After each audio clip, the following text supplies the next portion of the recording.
try it at the pulpit. It's coming up. Yes. But Steve has it on his tablet. Yeah, it's come up now. Yes. Okay, now we're good. It's coming pulpit. Now we're going to project it here. Yeah. Okay. On the YouTube screen, do you see the camera coming up yet? Yes. It is come. We see the pulpit now. Cool. Go ahead, press 4. Just tap it. You don't need to press and hold. Press what? Tap it. Press 4. Number 4 on the remote. 4 will show the teacher view. I know, and I can do that on the iPad too. Okay. Yeah, very good. Okay, cool. Thank you. Don't forget at the end of Bible study, in the upper right-hand corner of the YouTube live, hit end screen. And then I'm starting again. You have to turn off the camera and do it all together. You gonna tune in while you're driving? I'm gonna try. Did you like this morning? Probably not.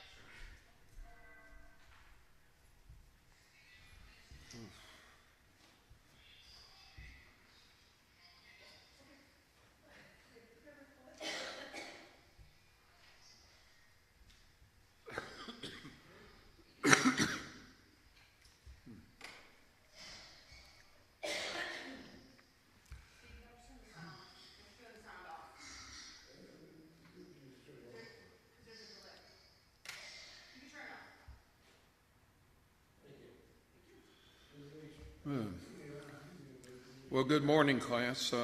We're a few minutes late. We're not too bad. Anyway, we want to start our class with prayer. Would you bow with me, please? Our loving Heavenly Father, we are so grateful that we have this time and the peacefulness of this room to consider your ways and learning about ourselves in the process. We are so wonderfully blessed to be called your children. And we are doubly blessed because you have revealed yourself to us in such wonderful ways, both in nature and in your word. We're so thankful that your Son came to this earth, not only to die for us, but to show us the way of salvation and how we may live well-pleasing before you. We pray, dear God, your presence with us this morning. Help us to, each of us individually, to direct our own hearts, that we may be conformed to the image of him who so loved us that he died for us. And it's in his name we offer up this prayer of thanksgiving and petition. Amen.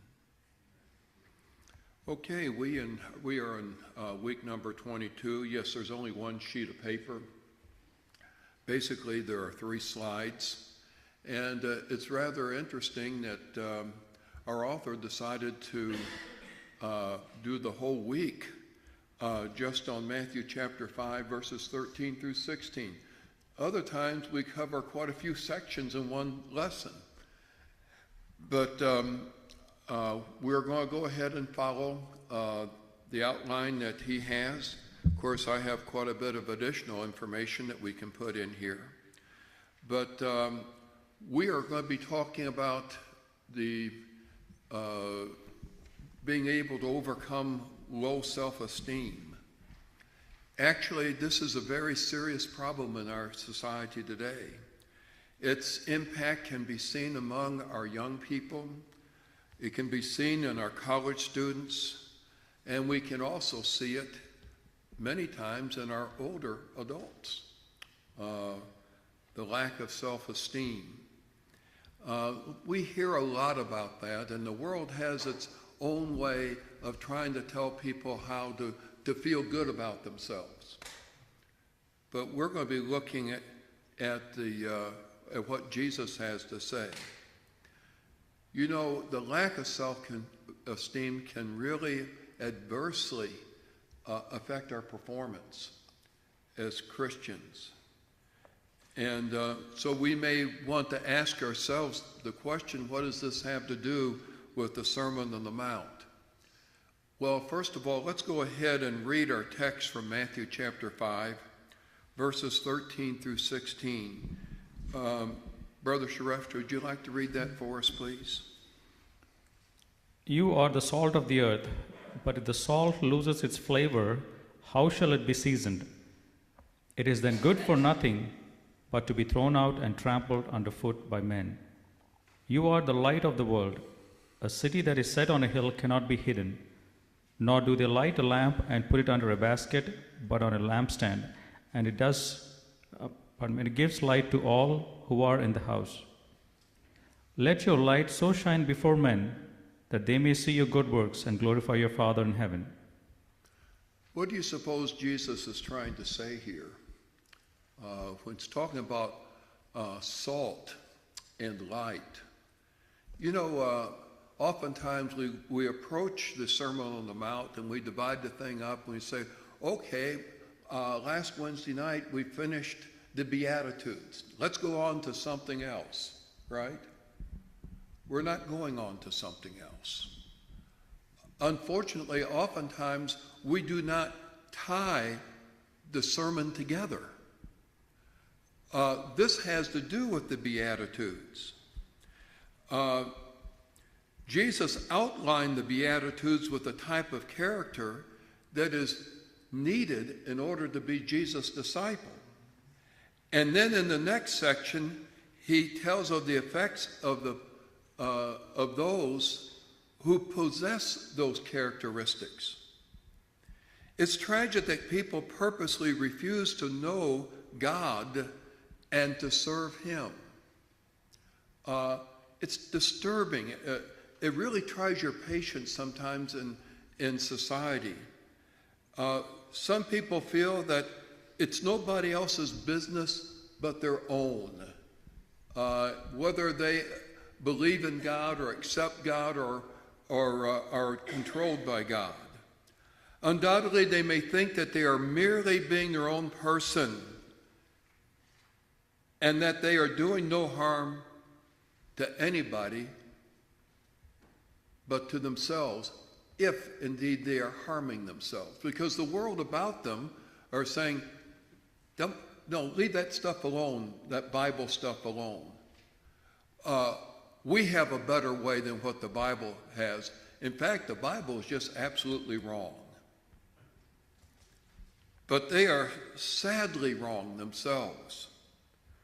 We really do not know who we are unless we know who God is. Because we are created in the image of God. And when we come to know God, and that God has revealed himself to us, and that we are created in his image, that gives dignity to people. On the other hand, if there is no God, if all that we are is but a fluke in nature, an accident with no purpose for existing, a cosmic accident, we might say, no God, no creator responsible for creating us, our whole view of life and ourselves are severely damaged. I don't see any purpose. I don't see any value in myself. Much less value in others, too. Yeah, and that's a good point, Brother Steve, because when you see people moving more and more in this direction, not only do they lose respect for themselves, they lose respect for others. In fact, they lose respect for life. That's right. Life is expendable, isn't it? That's why you have so much alcoholism. Yes. That's the root cause of all these mass shootings. Yeah, you go back and Steve is saying this is the root cause to all these shootings. Why would an 18-year-old buy a gun and walk into a school and start shooting? He doesn't see any value in his life. I went online and read this boy's history.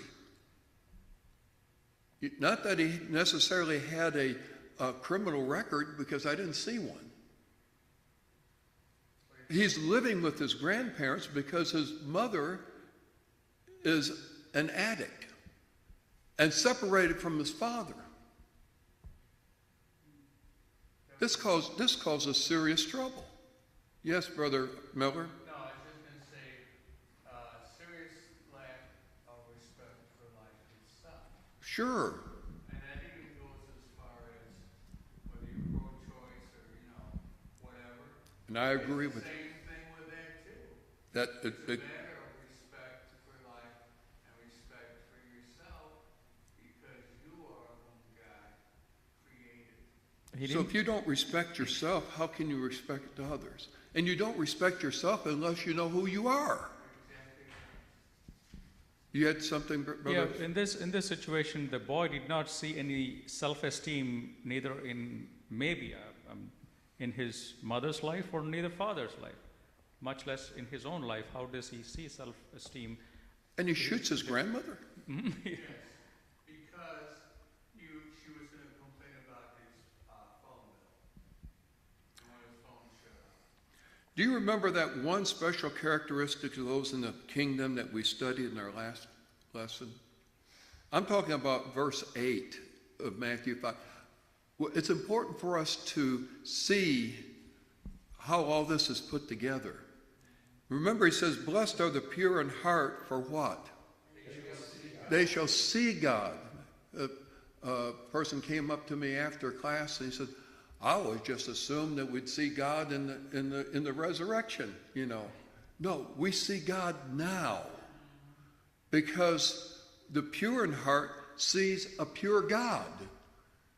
A corrupt heart does not see God. The pure in heart, is that the spiritual heart that Yes. you're talking about? Of course it is, yes. I just want to make sure.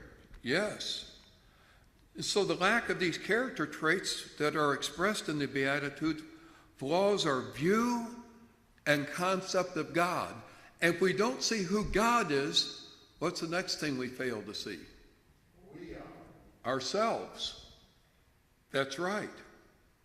Consequently, the lack of these personal characteristics in our lives leave a distorted and inferior view of ourselves.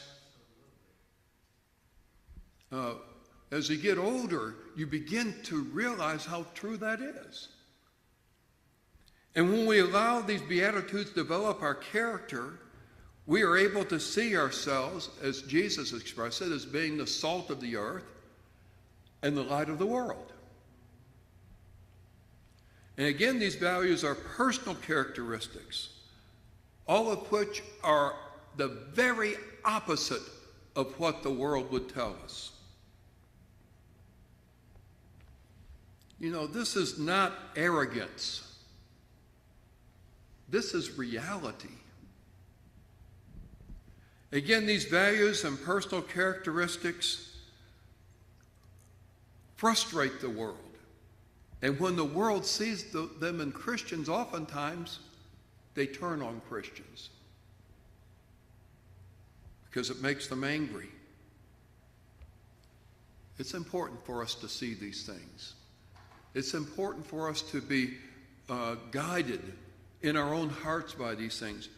And we need to do that in order for us to teach our children and our grandchildren these principles. And so when we look at Jesus saying you are the light of the world, or that you're the salt of the earth,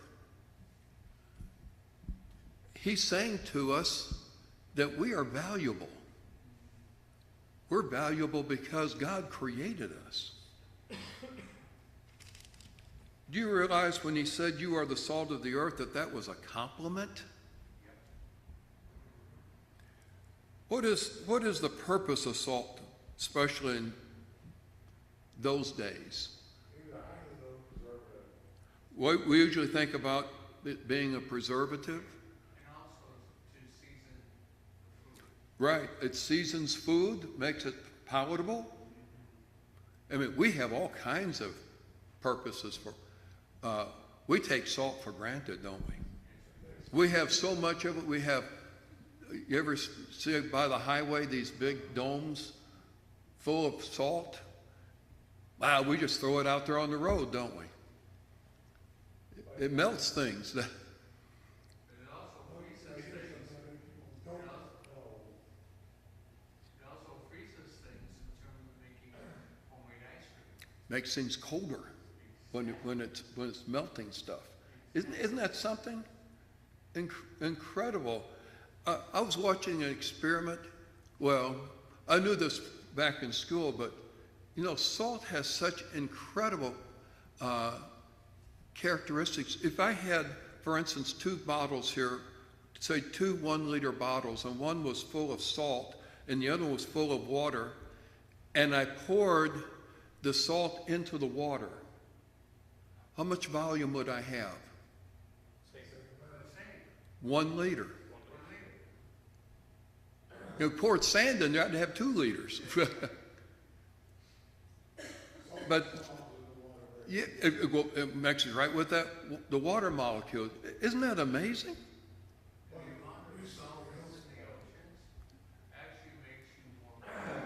Makes you what? More buoyant. Buoyant. Oh yes, more buoyant. Mm-hmm. It should be pointed out that salt is also the root word salary from. Okay, salt was associated with purity. There are 3 things the ancients saw in salt. We see a lot more in salt because we see more uses of it. It's associated with purity. When you look at salt, it is so white, isn't it? It's crystallized, it's beautiful. And people can make that connection easy. The Romans said that salt was the purest of all things because it came from the purest of all things, from the sun and from the sea.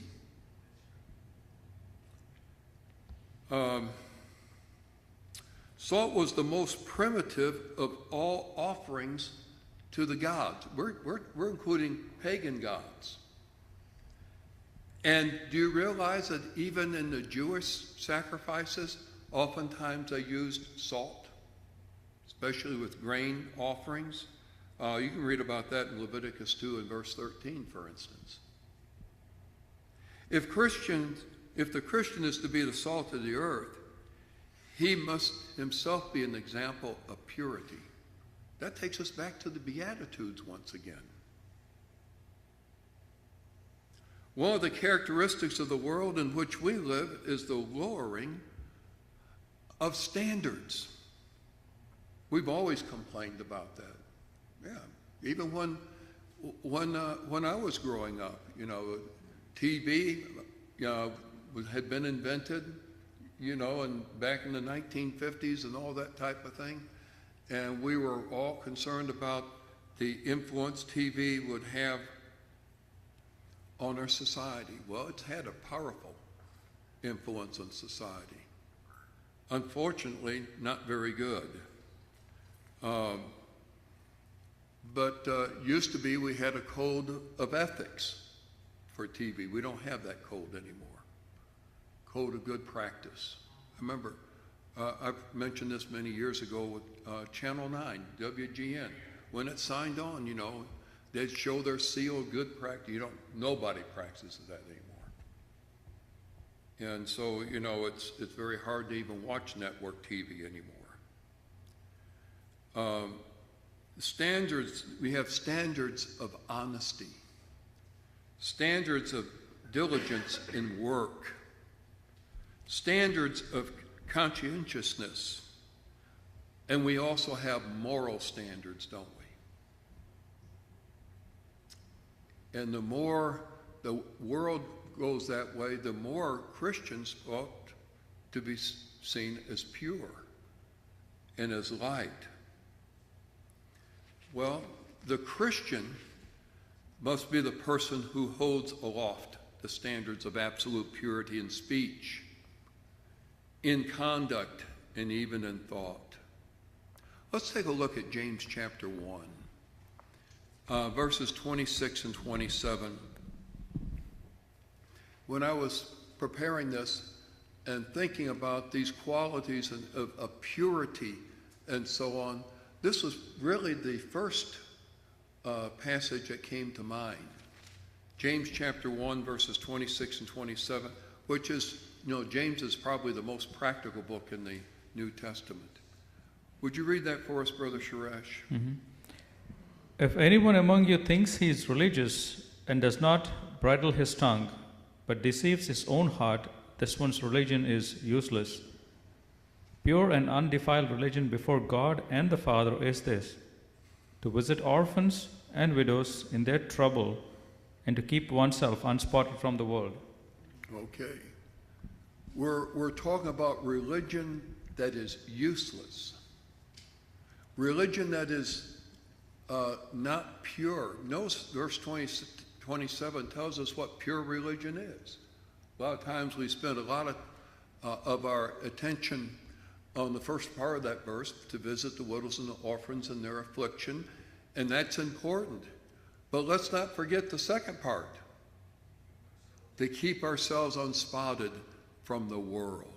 This defines for us what pure religion is.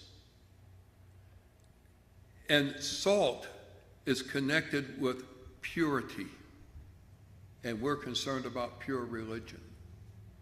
Secondly, in ancient times, salt was connected with preservation. Obviously, they did not have refrigerators in those days. They preserved their meat with salt. Even in this country, right? In fact, some people still like meat prepared with salt. I think it's called country ham, isn't it? So,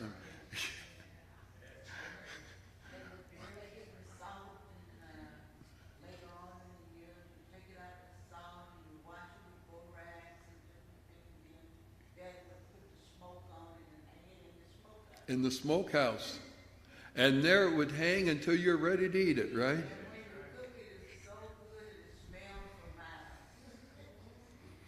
Yeah, my granddaddy had one of those smokehouses. And I remember just as a kid, we'd go out there and get a ham, and open the door, and there they would be hanging. They had done the slaughter back in the fall. And it was being perfectly preserved all those months. And nearly every morning, we'd have a slice of ham, So salt then and now was used for the purpose of keeping things from going bad and hold putrefaction at bay. Plutarch, back in the first century, has a strange way of putting that. He says that meat is a dead body and part of a dead body, and will, if left to itself, go bad. But salt preserves it and keeps it fresh, and it therefore like a new soul inserted into a dead body. I would never have thought to think of salt that way, would you? No. But it's written that way. So salt preserves from corruption. If the Christian is to be the salt of the earth, he must have certain antiseptic influence on life. Let's take a look at 1 Corinthians chapter 15. We talk about different kinds of influence. There's evil influence and there's good influence. Jesus here is talking about good influence. It's a type of influence that preserves. Let's read verse 33.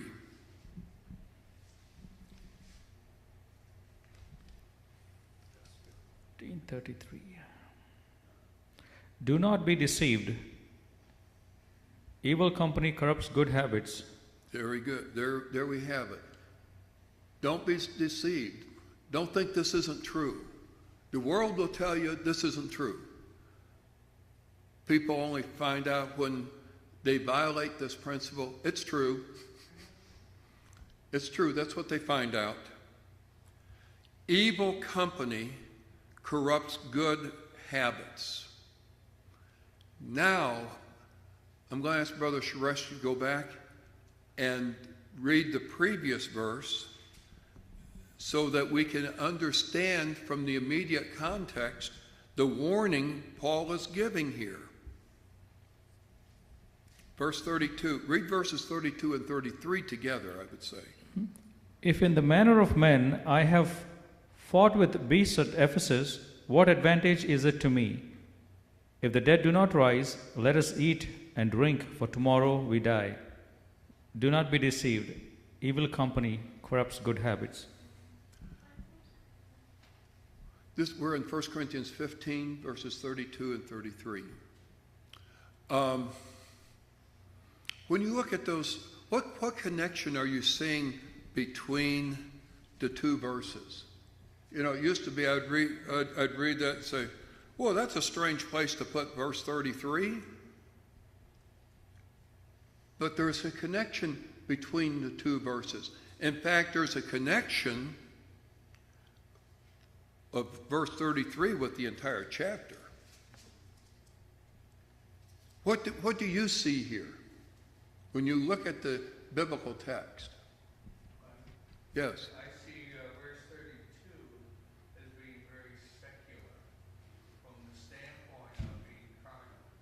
In what way? Because they're telling them, well, you know, don't worry about tomorrow, eat, drink, and, you know, for tomorrow we may die. Well, in that one, he's not bringing God into that verse. Whereas in the next verse, he's saying that they're evil. And don't go with that kind of thinking because it corrupts good habits. So what he's telling them is to have integrity. Okay.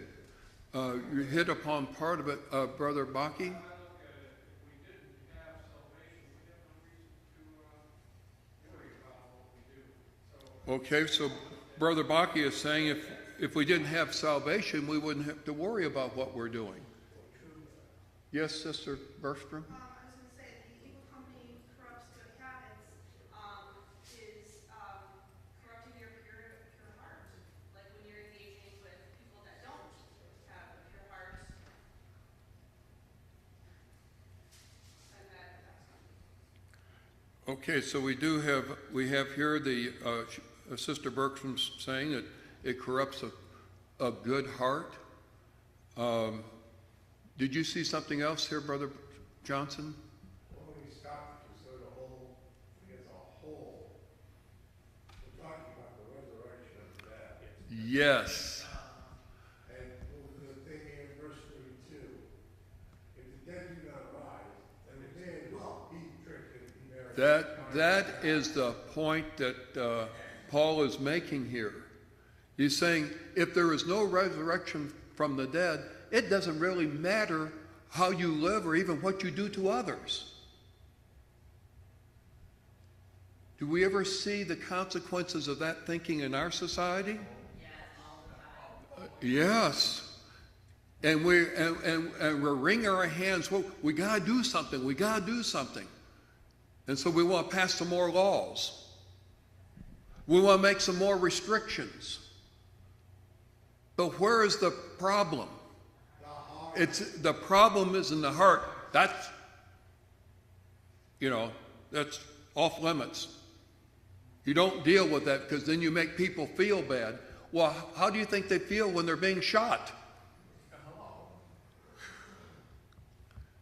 And the people who should have no type of morals whatsoever. So when we tie this together, do not be deceived, evil company corrupts good habits. What do you see the apostle saying here to the Corinthians? If you deny the resurrection, you essentially deny just about everything else. Evil company corrupts good habits. What is he saying here?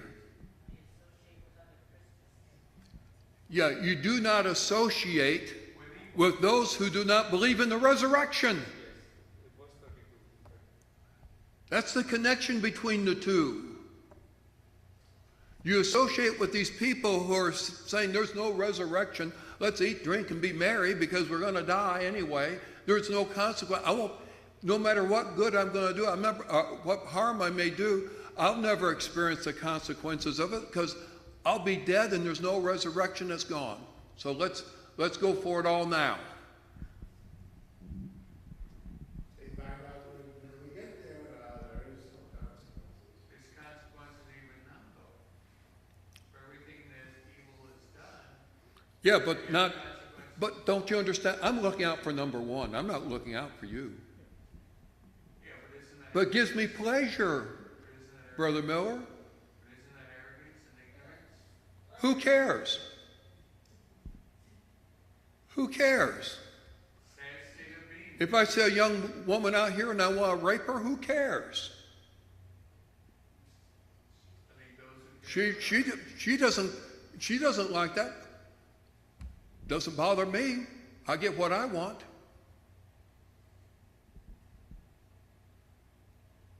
That's what's happened to our society.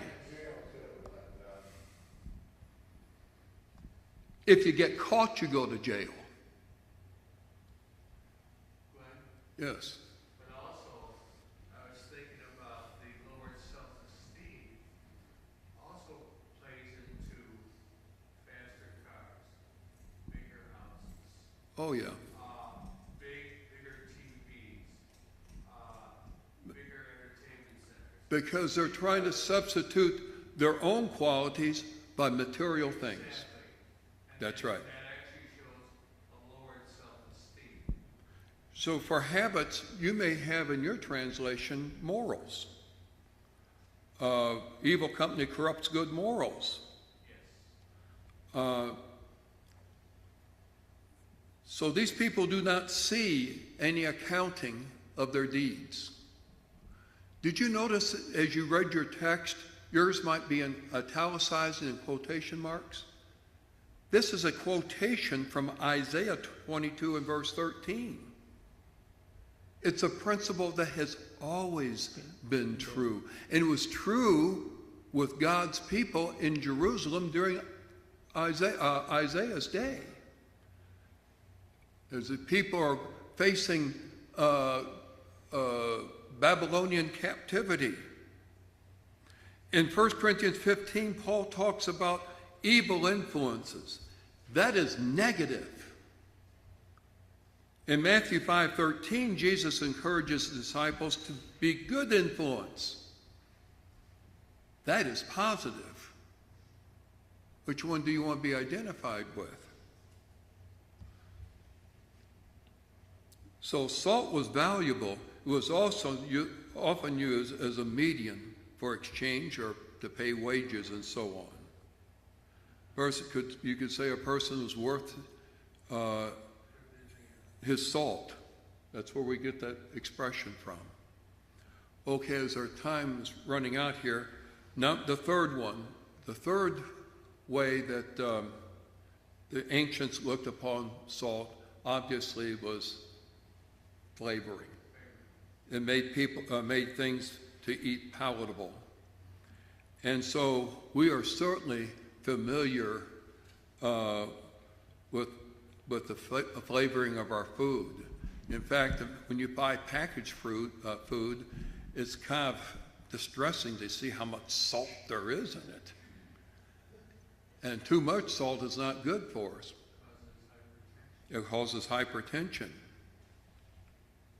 Even in health food stores, you go in there and find a snack that's low in sodium, it's difficult.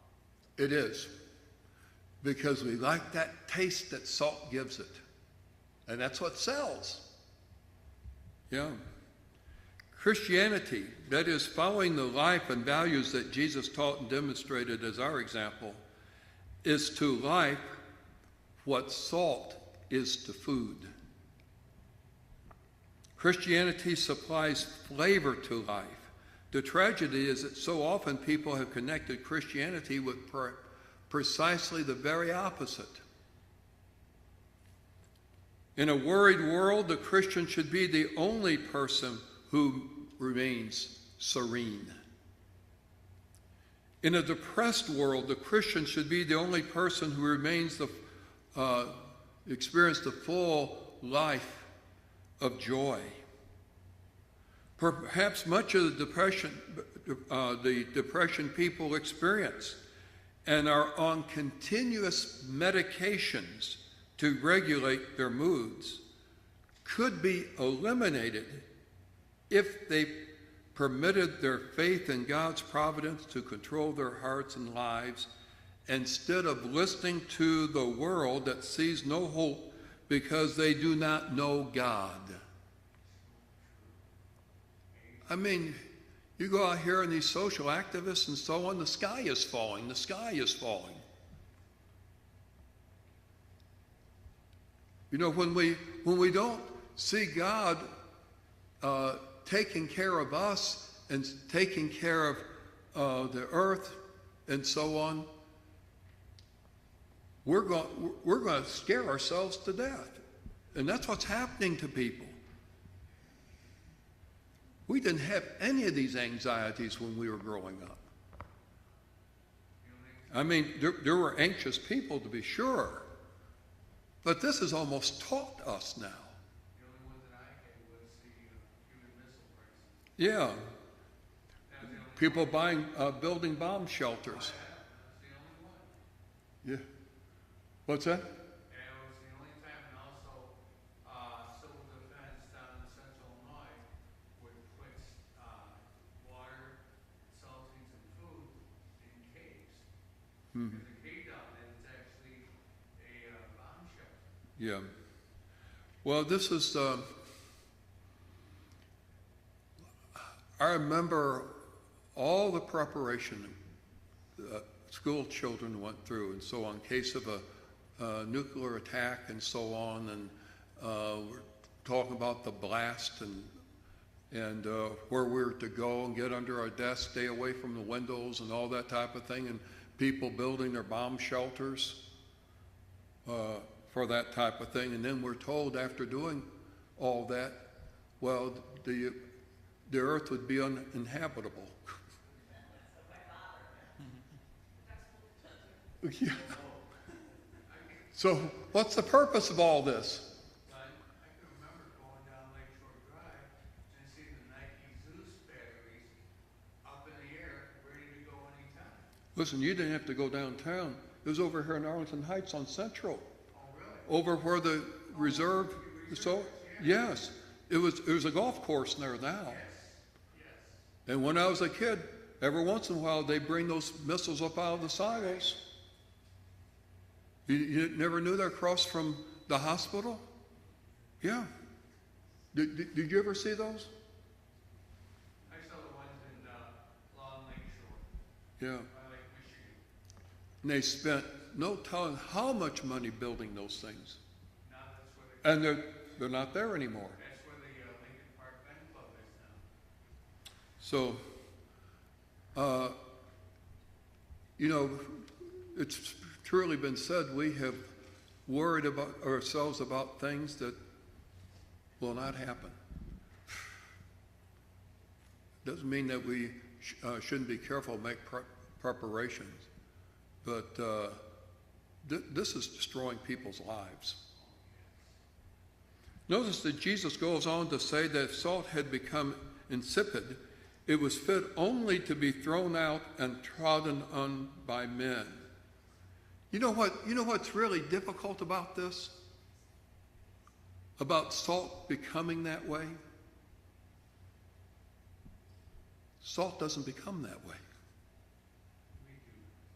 You see, salt maintains its nature.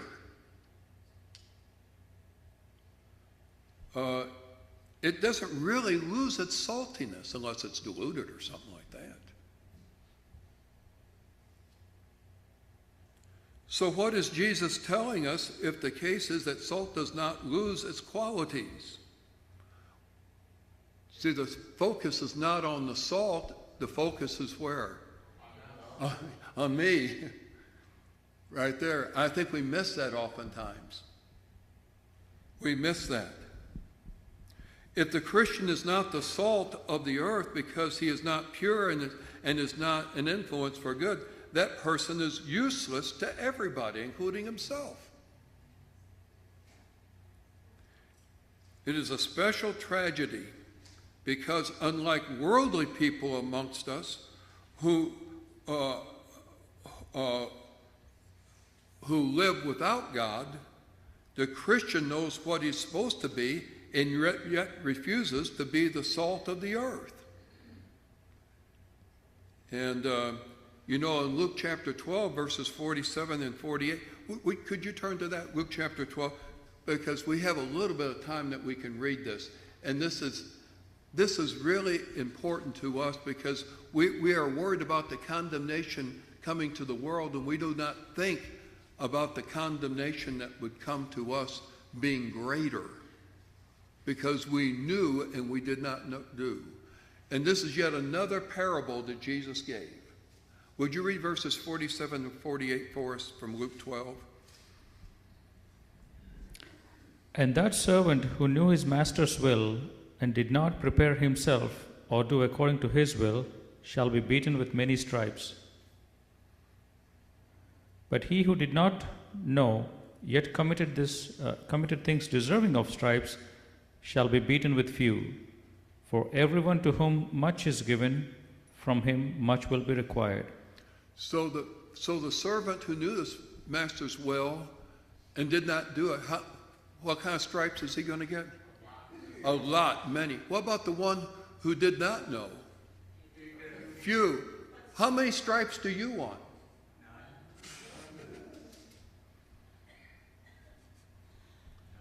I don't want any stripes. Please keep me out of that parable, right? Well, let's keep in mind that Christ's disciples are the salt of the earth. And if salt adds flavor, then Christians are what gives zest or flavor to life. If salt preserves, then Christians are the preserving power of a moral decaying world.